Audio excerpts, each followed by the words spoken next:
State or law enforcement agency. You're on camera right now too. That's fine. So could you? It takes a lot to embarrass me, sir. All right, because you got red hair and you're I'm Irish. kind of a Irish. I'm Scottish. 100%. We're brothers somehow. Yeah.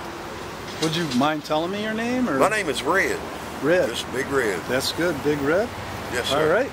First question then, Red. What was the last time a Greensboro resident helped you, and what'd they do? Okay, the last time a Greensboro resident helped me, they got me a motel room for the night. Wow. To have a shower, sleep in a bed, you know. Well, that's pretty kind. Like a human. Yeah. Because, you know, it's kind of tough out here sometimes when you got to use a sidewalk for your couch, your bed. I know the story. I've talked to the other guys. Yeah. And, yeah. That was good. Let's let that thing go. All right. Red, how did you become homeless? How did you happen to... I became homeless because I was a drug addict. Okay. And I made poor decisions, mistakes, and that's where it wound, you know, that's where I wound up, you know. And for the longest time I blamed this, that one, and the other one, but all the fingers come back to me. So it's my fault I'm out here. The thing I like about when people point fingers, if they point a finger, there's one finger pointing at them and back at you. 3 or 4 back at you. That's right. That's the way I feel about judgment. Yes, sir. All right, Red. What's the hardest thing about being homeless? Hardest thing about being homeless for me is not being able to take a bath every day. Not being able to have a restroom to use. When you want to. Yeah. Yep. And some of the people that claim to want to help you, they have a hidden agenda. What's that? They really don't want to help you. Okay.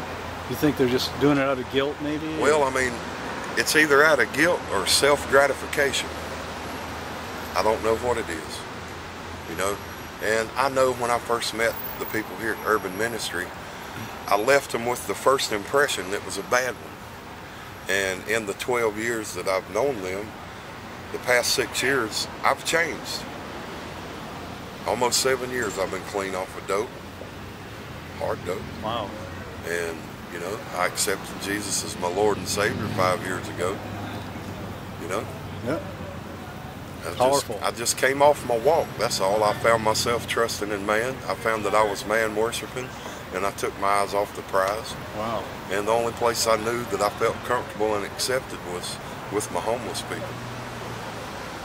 If I had somewhere else to go, I would. But that's my next question here. What are your plans to end homelessness? My homelessness? Yeah, you. That's a good question, sir, because I ask myself that every day.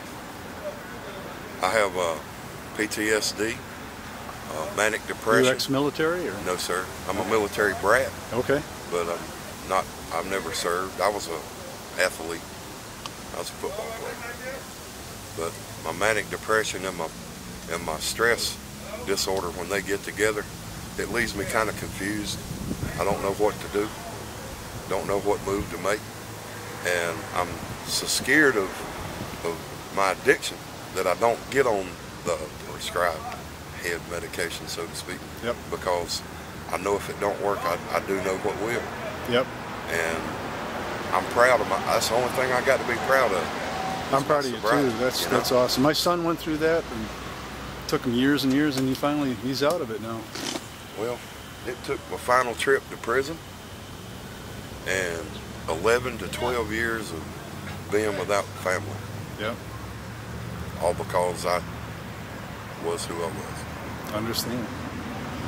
Hey, this is all so the last thing is anything we didn't talk about you want the Greensboro residents to know or say to Greensboro? Greensboro residents, do not judge all of us as the last person that did you harm or wronged you, because we are not all out to hurt you. We're not all out to get over on you. What's up? What's up?